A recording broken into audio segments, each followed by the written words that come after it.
Como tinha dito, no domingo passado estivemos na linda Ilha da Madeira e, claro, hoje vamos estar também na linda Vila Histórica Transmontana, sede de concelho, Montalegre.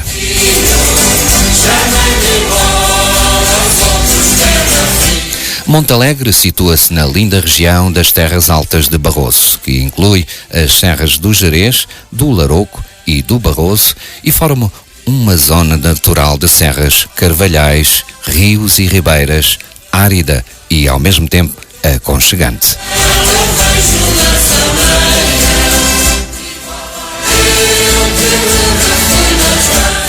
Devido ao seu longo isolamento, ainda se encontram em Barroso costumes que vêm desde remotos séculos, já desaparecidos noutras regiões, mas tão bem mantidos por esta zona. Parte do concelho de Montalegre está inserido no importante Parque Nacional da Peneda Gerês. Um pouco por toda a região encontram-se vestígios arqueológicos que mostram uma presença humana já desde tempos pré-históricos. De facto, no local onde se encontra a vila de Montalegre, é provável que tenha existido um povoado castrejo pré-histórico que, mais tarde, teria dado lugar a um povoado de vocação agro-pastoril.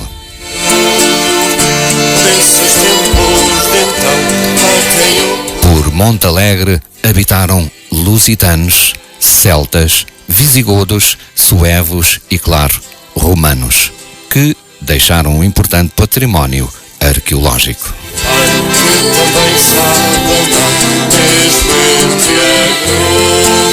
Montalegre conta, pois, com uma interessante história e um património rico. O seu castelo do século XIII, com a imponente torre de homenagem com 27 metros de altura, provavelmente o terceiro castelo a ser construído nesta localidade, a Capela da Misericórdia e toda a arquitetura rural granítica atestam, claro, o valor patrimonial de Montalegre. Todo o concelho de Montalegre respira este ambiente histórico e pitoresco, como as igrejas românicas de São Vicente de Chã e de Viade e as várias casas senhoriais espalhadas pela região que também têm sido mantidas, muitas delas hoje em dia transformadas em unidades de alojamento turístico de qualidade. Uma das aldeias a não perder é Pitões das Júnias, bem no Parque Nacional da Peneda Gerês, e o seu mosteiro de Santa Maria das Júnias, século IX e XI, que tem conseguido manter ao longo dos séculos a sua pequena população, e o aspecto medieval de construções em pedra, sendo um dos principais atrativos turísticos desta região nos meses de verão. Região de forte cariz tradicional, conserva o seu artesanato típico de peças de madeira e bordados em linho e rendas e uma gastronomia afamada, sobretudo no que toca à produção de enchidos e presunto, sendo a Feira do Fumeiro, que se realiza anualmente em janeiro, a oportunidade ideal para adquirir estas iguarias. A Vanessa até respira ao fundo, já faz água na boca. Depois de darmos a conhecer a histórica vila de Montalegre e sua região, nada melhor estarmos em direto com a capital das terras de Barroso e, claro, à conversa com o professor José Dias Batista. O professor José Dias Batista nasceu em Barroso, onde espera morrer, porque Barroso é paixão inimaginável. É Barroso que dedica o seu tempo, agora que é inspetor principal, aposentado da IGE desde há 7 anos, tendo cumprido 44 anos de serviço público. Isto é obra. Publicou o primeiro livrito há 51 anos e desde então já vieram a lume mais uns 20 e muitos. Quase tudo virado para Barroso. Integra várias antologias de poesia e publicações sobre a história de Barroso e Alto Tâmega. Fez a Guerra da Guiné, como alferes miliciano de um pelotão de nativos entre 1966 e 1968. E agora sim, vamos então estar em direto com a linda histórica vila de Montalegre. Olá, muito bom dia, Sr. Professor José Dias Batista. Bom dia, Sr. Miranda. Bem-haja estar connosco nesta emissão Portugalíssima ao sabor do espaço Nos Desentendemos, desde a linda vila, claro, de Montalegre. Eu é que agradeço. Como é que o professor se vê envolvido no livro Heróis à moda de Trás-os-Montes? Olha, foi por um convite de um amigo que conhecia as minhas tendências de escritor e de memorialista cá destes sítios, e decidi alinhar também. Dei uma série de trabalhos à escolha e eles escolheram aqueles dois que para mim até nem eram os melhores, para eles sim, pronto, e lá fiquei.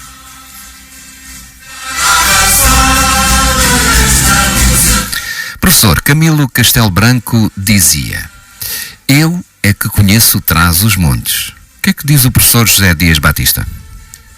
Eu digo, eu é que conheço Barroso.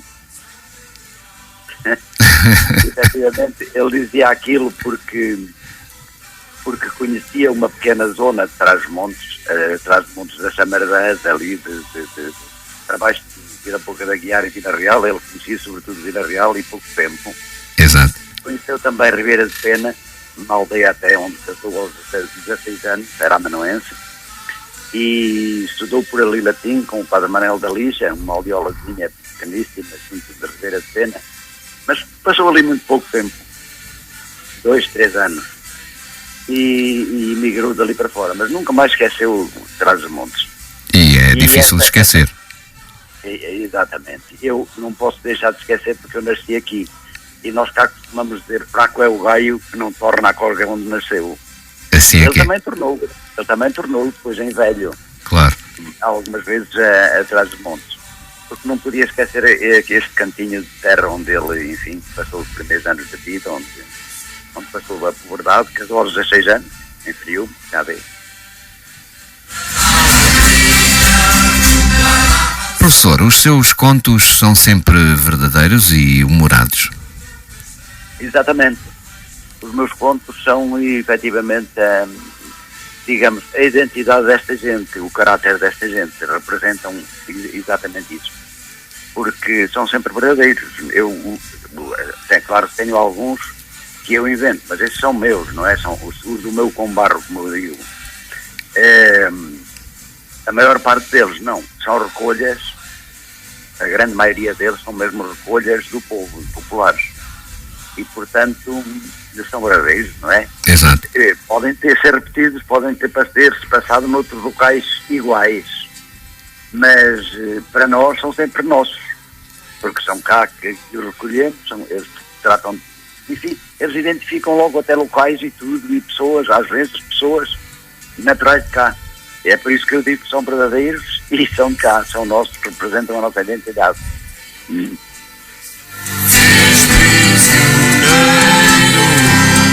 O professor considera-se um escritor barrosão? De certo modo sim, de certo modo não. Porque a verdade é que os escritores, como isto agora faz mandar uma calinada política, os deputados em princípio representam as localidades por onde concorrem à deputação, não é? À Assembleia. Exato. Nós, ao escrever sobre a nossa terra, estamos a escrever, ao fazer a história da nossa terra, estamos a fazer a história de um todo que é Portugal. Evidentemente que o escritor nunca é um escritor absolutamente, eternamente e permanentemente regionalista, mas é, sobretudo, mais regionalista, no meu caso. O que é saudável também. Muitas pessoas podem pensar que não, mas é saudável porque está a contribuir para o bem da região e ao mesmo tempo para este grande país que é sem dúvida Portugal. Exatamente, é essa a ideia, a ideia máxima é essa. Professor, pode nos contar um conto seu? Posso. Vou-lhes contar o conto do Padre António da Ira, foi passado no tempo de Dom João VI. Repare, lá estão as referências históricas. Exato. O homem era um cura, naquela altura a maior parte das freguesias tinha padre, o padre não estava lá, o padre pagava, arranjava-se alugas, aquilo que se chama curas, que ficavam nas aldeias, curavam as aldeias, faziam tudo aquilo que os padres fazem, rezavam a missa e tal, confessavam, etc, etc, mas as rendas, as décimas, os óvulos, iam todos para o abade depois é que pagava a esses um tanto para lhe fazerem um serviço. E este era um cura que foi sempre, portanto, era um padre pobre, eles até tinham classes, eram abades, esses, enfim, a maior parte deles até eram representantes da SES, etc, etc, eram reitores, depois vinham os vigários e os curas, até tinham classes nessa altura, hoje não, hoje é tudo padre e pronto. Mas, então este padre, António da Eira, natural de Salto, António Pereira da Eira, andou sempre assim por freguesias pobrezinhas, evidentemente, já tinha mais de 50 anos de padre, um dia lembrou-se de cara, há tipos a viver tão bem, há padres a viver tão bem, eu ando para aqui de socos como os labradores, eu tenho que ir fechar a horta, eu tenho que, enfim, para comer um caldinho de couves, etc, etc, isto não está bem. Um dia convenceu-se, porque ouvia dizer o nosso rei é pai, e o pai ele recebeu o reinado por ação e obra de Deus, isto é a família real, nem sabe como era no absolutismo, era mesmo assim, não é? E o homem pensou, disse, se ele é pai, se ele é assim uma pessoa tão importante e tal, até pode ser que me arranje uma freguesia melhor agora para os últimos dias da minha vida. Mas Lisboa não é em Barroso, não fica em Barroso. Lisboa é muito longe de Barroso. E de maneira que, repara, só a viagem era caríssima. Ele teve que andar a pedir ali pelos irmãos, com padre, pelos amigos, dinheiro para se dirigir a Lisboa. E foi a Lisboa. Chegou a Lisboa, a ida a Lisboa, evidentemente, que ia de cavalo, ia em cavalo de Salto a Ruivães. Em Ruivães havia a mala posta, que levava ao correio, e é uma carroça, não é? Exato. Metia-se na carroça, tinha que pagar ao carroceiro, chegava a Braga, entrava noutra mala posta, a mala posta do Porto, ia ao Porto, do Porto entrava noutra mala posta para Leixões, ao chegar a Leixões comprava o bilhete do barco, que era a maneira mais rápida de chegar a Lisboa, não havia carros, não havia outros tipos de transporte, porque a mala posta demorava muito mais tempo, de maneira que a maneira mais fácil era ir depois nesses barcos de passagem, de viagem diária, para entre o Norte e o Sul, entre o Porto, não era o Porto, era Leixões, e Lisboa, entrava no Tejo e tal, e ele assim fez. Chegou lá, foi logo imediatamente falar lá ao Terreiro do Paço. Como sabe, naquela altura, era uma altura muito de guerra civil, enfim, foi na altura em que veio o Dom João VI do Brasil, com a mãe maluca, Dona Maria I, que vinha completamente e morreu logo a seguir, e andavam os filhos, enfim, em guerra civil, os absolutistas com os constitucionais do lado de Dom Pedro, do filho mais velho, o Dom Miguel, que aliás é a origem desta Casa de Bragança atual, não é? Eram indivíduos até, enfim, o próprio pai era um indivíduo doente, muito doente, macambúzio, enfim, gostava-lhe a falar, demorava-lhe, enfim. Mas vamos à história. O homem chegou lá, bateu à porta e tal, apareceu-lhe um tipo todo fardado, muito bem vestido, à maneira francesa, com espingarda e tal, com luvas nas mãos e aquela coisa toda. Bateu-lhe os calcanhares e disse-lhe, fez-lhe uma vénia e tal. Então o senhor reverendo que desejava. Olha, eu desejava falar com o rei. E tenho muita pressa porque não tenho muito dinheiro. Instalei-me ali numa residencial, ali numa pensãozita, ali a subir ao castelo, que até por acaso até tem uma capela perto e rezo lá a missa todos os dias e tal, mas não posso ficar a demorar muito tempo. Mas tem que demorar uns tempos, porque o senhor Real Majestade tem por lista as entrevistas que vai fazer com as pessoas e tal, E agora vamos lá pôr o seu nome, o senhor tal. Mas isso não vai demorar muito tempo, com certeza não vai demorar muito tempo. Pois não pode demorar muito tempo e tal. E então, como é que eu faço e tal? Como é que sou avisado? Olha, o senhor venha todas as manhãs, depois de rezar a missa, sente-se aí num banquinho aí do Terreiro do Passo, que um dia há de lá ir alguém chamá-lo para falar com o senhor Real Majestade. Está bem, pronto. Outro dia o homem rezou a missa, tomou o pão almoço, talvez para o Terreiro do Passo. Sentou-se lá num banco, pôs-se a olhar para os barcos e para ele, para o Juncal, para o lado lá do rio, e a ver os barcos a passarem. E às tantas vem um velhote, bem vestido, bem preparado e tal, com o leito de baixo caído, um barrete na cabeça em especial, e ele ficou assim admirado a olhar para ele. Então, bom dia, bom dia. Não posso me sentar aqui à cadeira, o senhor vem. Oh, eu não posso, né? O banco é grande, e isto é todos, de tal maneira que posso sentar e tal. Olha, o senhor não deve. O senhor onde vem? O senhor tem assim uma linguagem um bocado esquisita e tal? É falar lá da minha terra e tal. Você onde é? Sou Barroso. Barroso? O que é isso, Barroso? Barroso, olha, Barroso é a região mais longínqua de Lisboa. Barroso, Lampassas, Bragança, a Freia de Chaves e tal, são as regiões, e o Alto Minho, são as regiões mais longínquas, são mesmo ali agarradinha da Espanha. Nós fomos agarrados à linha, lá onde vai sobre o Rima e tal. É a região de Barroso. Tá. Então, ainda me custou muito a vir até cá e tal. Custou bastante e estou com um bocado de pressa, mas estou até a agarrar porque o governo não me chama rapidamente para a entrevista, para a audiência e tal. Com certeza não vai demorar. Eu só vinha pedir ao rei. Tá? Olha, eu vinha pedir ao rei que me desse Moreira de Rei, que é uma freguesia ali perto de Montelongo, que era o concelho de Passo, e a freguesia de Monterrey, que é do Rei, e eu andei toda a vida, mais de 50 anos com freguesias que não prestam, só como passei, até que eu tenho que passar a volta e tal, porque é sempre menos desgraças e tal. De maneira que vinha-lhe pedir agora por segunda vida e tal, se ele é pai e tal. E o outro virei para ele e disse, isso já não deve. Mas não deve lá para o rei que eu parta. Então isto é que é um pai que diz a um filho que passa fome que não diz.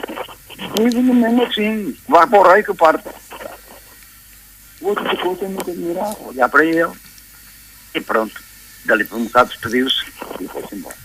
No dia seguinte, ou 2 dias depois, a mesma cena. Repetiu-se a mesma linguagem, o mesmo paleio e tal, então você vem de Barroso e tal, lá tão longe, agora veja bem e tal.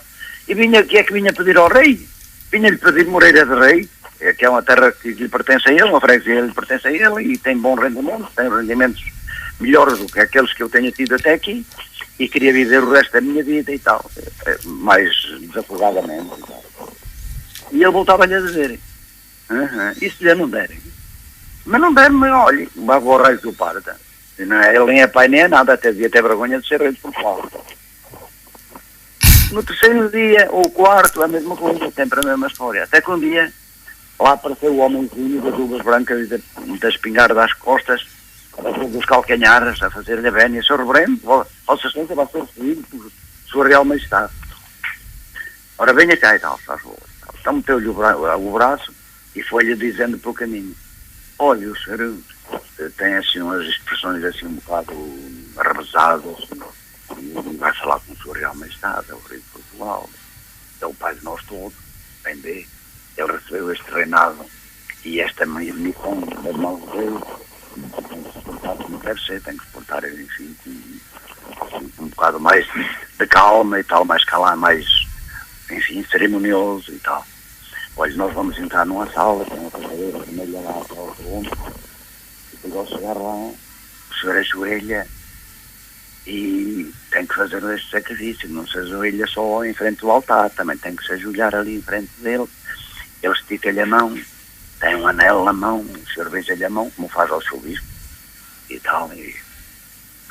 Bem, eu isso pouco me importa, eu não parece que o que me peço, de resto, eu ajoelho, não me importa nada disso. Até lhe rezo uma oração, se quiser, até lhe rezo uma missa para ele. E tal, não pode responder-lhe assim, tal, tem que responder e tal. Está bem.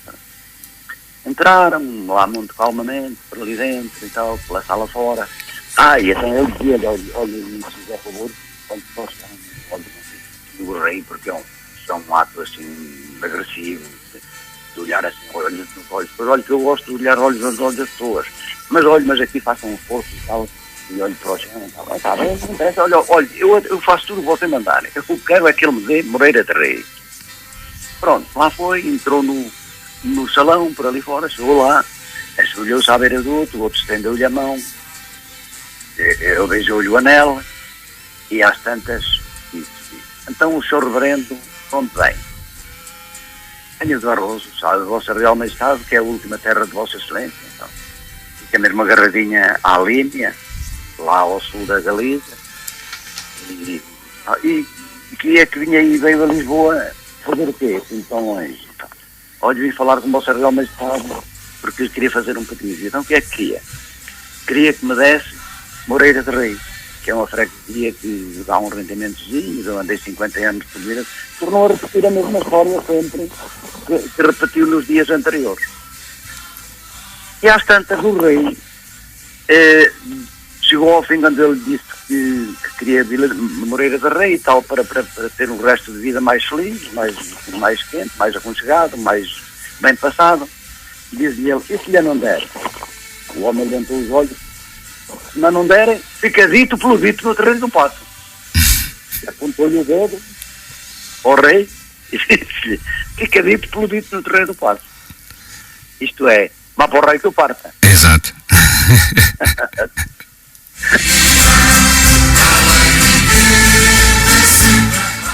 Professor, numa história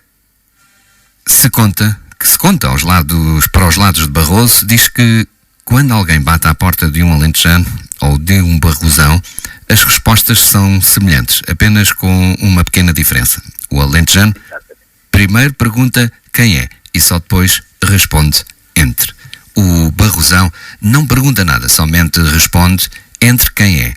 O barrosão reconhece o espírito acolhedor do seu comparsa alentejano, mas arroga para si alguma superioridade nesta matéria. Qual é a sua opinião, professor?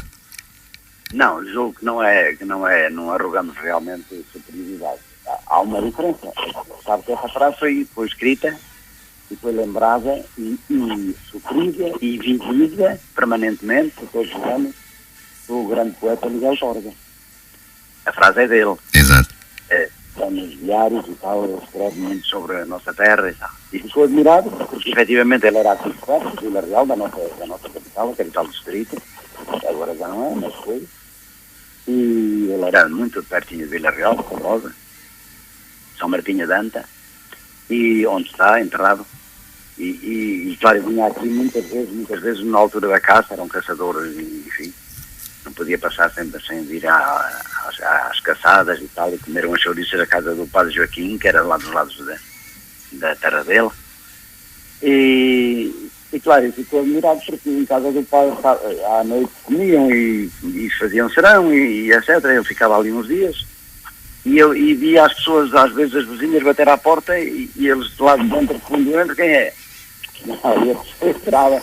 O Miguel Torga ficou admirado. Portanto, nós dizemos isso porque queremos afirmar que, efetivamente, antes dos factos acontecerem, nós nunca fazemos uma posição, não tomamos uma posição retrógrada ou negativista. Exato. Das pessoas com quem entraremos em diálogo.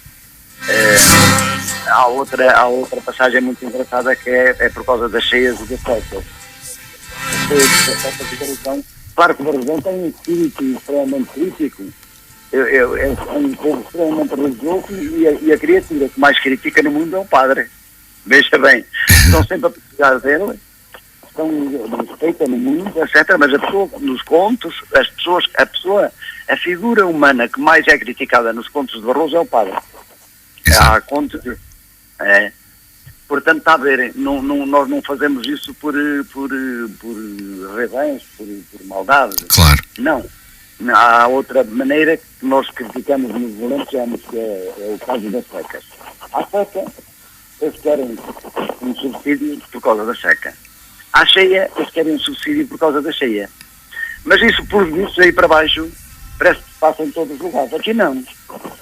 Aqui nós nunca reivindicamos nada. Não sei se começam agora a reivindicar por causa de serem obrigados a fazer seguros, etc. Mas até agora nunca fazíamos nada disso. Não, senhor. Nós apagávamos a Santa Bárbara, a Santa Ana. Por exemplo, se troveja demais, chove dias demais e tal, nós vamos fazer clamores aos montes, a Santa Ana, às capelinhas de Santa Ana, rezar as ladainhas e tal, pedimos ao Santa Ana bendita. Vi lá a vossa Santa Ana, era a mãe da Nossa Senhora, não é? Exato. E mulheres estão aqui. De maneira que fazer lá com que não estufara a chuva e tal. Fazíamos clamor, chamados ladários, dámos ladainhas, etc. Sr. Professor, estamos aqui com uma interferência, não se movimente muito com o telemóvel, se calhar será isso, não? É capaz. E quando se movimenta muito e abana muito o telemóvel, dá-nos interferência aqui em estúdio. Portanto, tente manter o telemóvel bem fixo e falar bem, e principalmente não abanar muito o telemóvel, senão dá-nos interferência e não se ouve, pelo menos algumas palavras portanto, do professor, está bem? Vamos melhorar.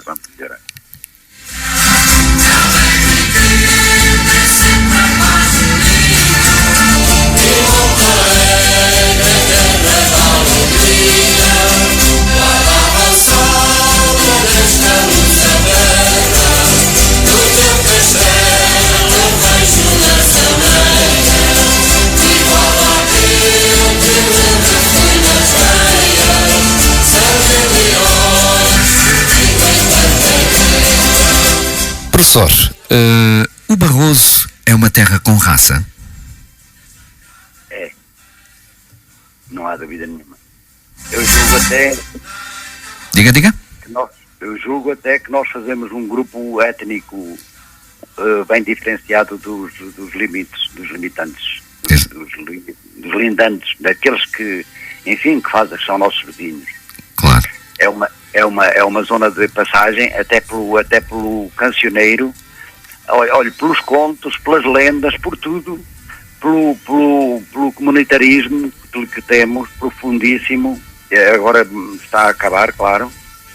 Eu julgo que nós somos um grupo étnico perfeitamente diferenciado, não só nas festas. Repare, o nosso desporto principal é a chega de bois.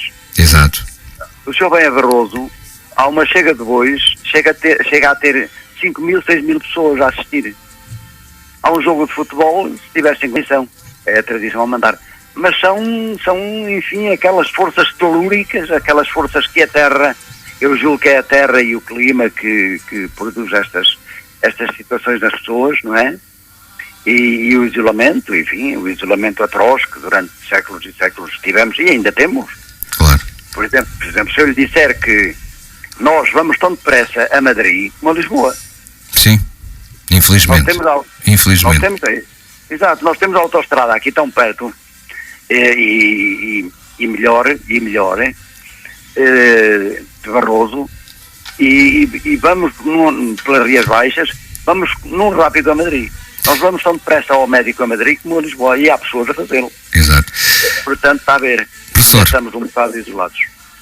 Estamos a entrar na quadra natalícia. Qual é a tradição da capital das terras de Barroso?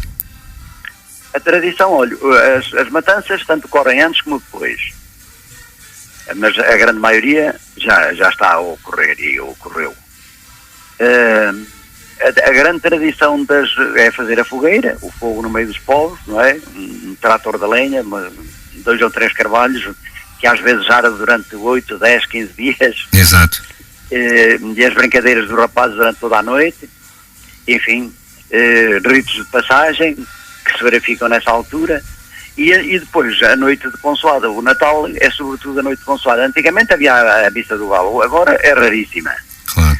Mas havia também a festa da missa do galo e tal, que se davam as apalpatelas às raparigas, contavam-se umas histórias, umas brincadeiras. Isso é bom, mas é pena isso ter desaparecido. Se calhar ainda vou mais vezes aí a Montalegre para ver se a gente põe isso. Eu acho mesmo que é muito a pena ter desaparecido, porque era uma festa engraçada e bonita, não é? Porque, enfim, não havia luzes, não havia a única luz, a única iluminação que havia era a fuga, o fogo enorme de 5, 6 metros de altura às vezes. Exato. Porque eram às vezes dois tratores de lenha, um caminhão de lenha a arder ali. Era um pagode, estavam quentinhos, dançavam, saltavam, enfim. E depois quanto à gastronomia, aí é fatal, é a posta de bacalhau e o polvo. Aqui não temos o uso do capão, nem capamos os galos, não é? Exato. Nós adoramos o boi, como sabe, nesse aspecto estamos muito longe dos alentejanos e os ratejanos, etc, etc. Exato. Professor, o que é que pensa sobre os falares tradicionais de Barroso e de Trás-os-Montes? Eu penso que temos de, eu pelo menos é o que faço, temos de renová-los, porque eu tenho notado que só ao longo da minha vida já vi morrer do léxico português umas centenas de palavras. Praticamente ninguém as usa, ninguém as utiliza, ninguém, pronto, esta coisa das guerras do ultramar e após a implantação da República, sobretudo após o 28 de maio, foi uma calamidade enorme nesse aspecto, foi uma razia. Mas eu tenho centenas e centenas de expressões que vou, na medida do possível, introduzindo, desde que expliquem o sentido que eu quero dar ao texto, e vou introduzindo nos textos que produzo. Não nos deixo morrer.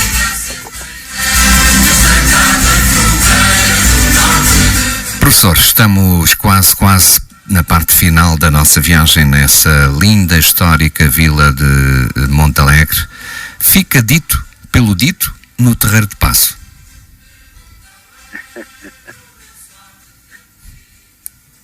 O que é que quer dizer isto? Sim.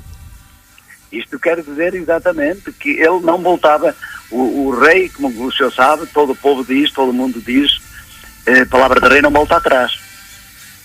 Isso é o que quer dizer. Ele, o padre, ao dizer, fica dito, e apontou-lhe com o dedo, fica dito pelo dito no Terreiro do Paço. Exato.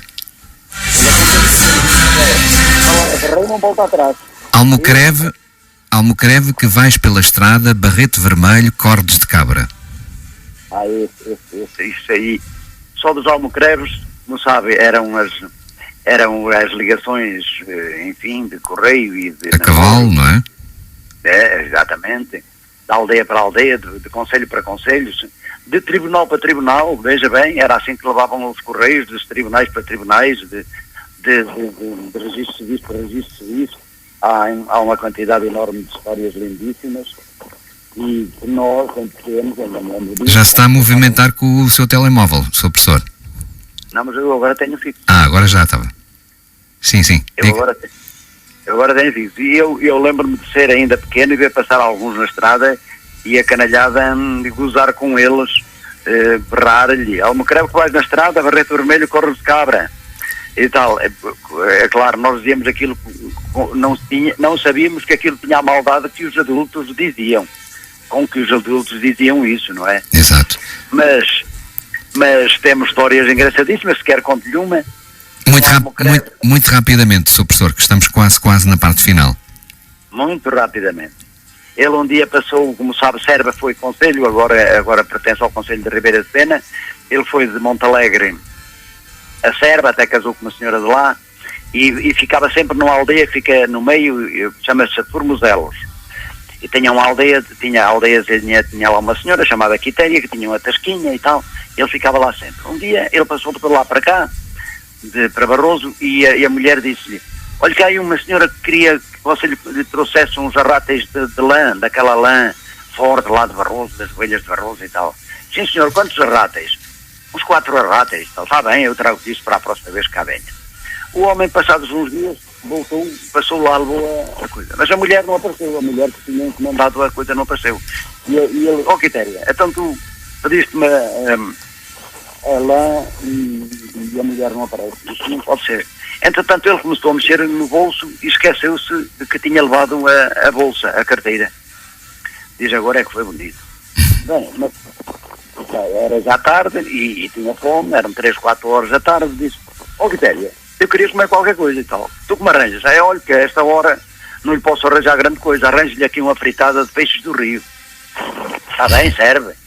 Bota lá do teu vinho e tal, é vinho verde, aquela ali, de Rio da Pena, e broa e pronto, e vamos a isso e tal. Ele comeu e diz, ó, bem, parte, e agora como é que eu hei de fazer? Quer dizer, nem a mulher vem para me pagar a lã, se me pagasse a lã, eu pagava a quitéria.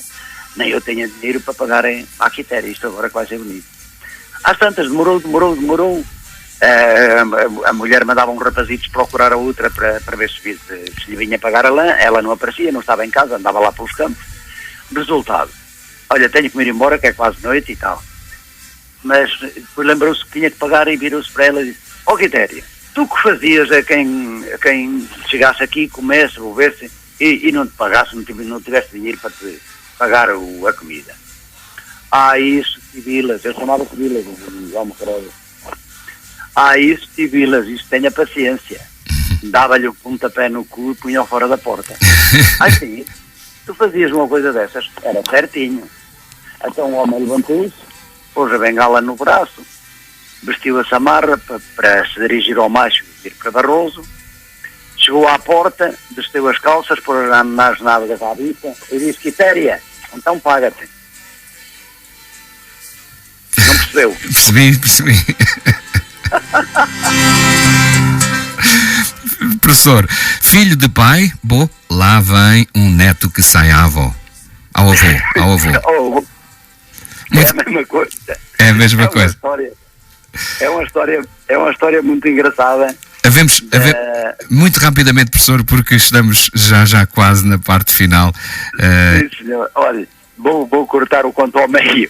Esse passou-se ainda, já eu era criança, na minha aldeia, e dois rapazitos, pobresitos, um de 6 anos e outro de 8, decidiram ir roubar as peras a uma senhora que ia à missa, ao domingo. Subiam para cima de uma cortelha, a pereira era junto da cortelha, era baixinha, tinha lá umas peras e tal.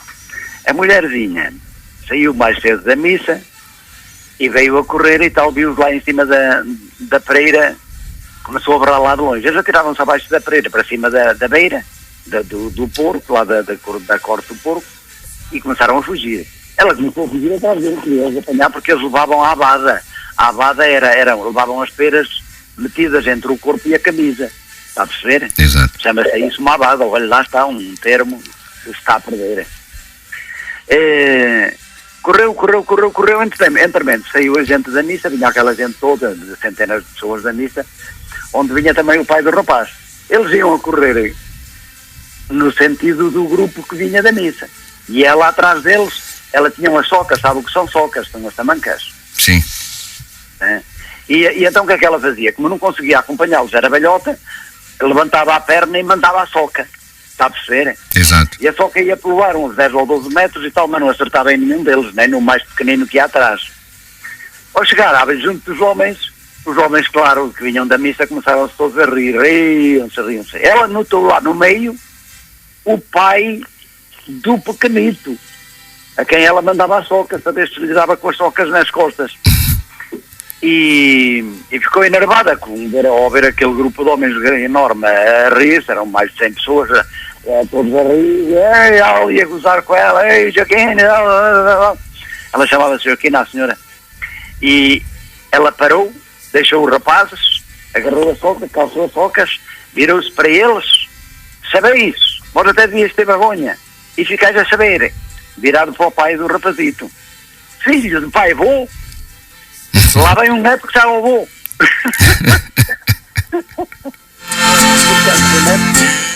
Saiu o avô, estava ali a ver, era um pai bom, não é? Era um rapaz bom. Exato. Professor, que mais ama na vida? O que mais amo, depois da família e dos amigos, é Barroso. Professor José Dias Batista, estamos a terminar a nossa viagem pela linda vila de Montalegre, ao sabor do nosso espaço Nos Desentendemos. Nada melhor terminar com um poema escrito pelo professor e depois, visto estarmos quase na hora do almoço, uma sugestão de boa gastronomia da região. Que tal? Ótimo. Então, força. poemazinho? Um poema, curtinho. Há um poema, mas popular, hein? Exato. Olha, então como me falou de despedida, digo-lhe esta quadra para ver que é uma quadra muito bonita de uma região de transição entre o Minho e o Trás-os-Montes profundo. Todas as dores curam como as linhas da botista. Só a maldita saudade pena tem com elas fica. Muito bonito. Percebi. Lindíssimo. E agora uma sugestão para o nosso almoço, professor. Igualmente para si. Uma sugestão agora para o nosso almoço. Uma sugestão? Eu vou a Ginso de Lima e vou à Espanha, como lhe disse.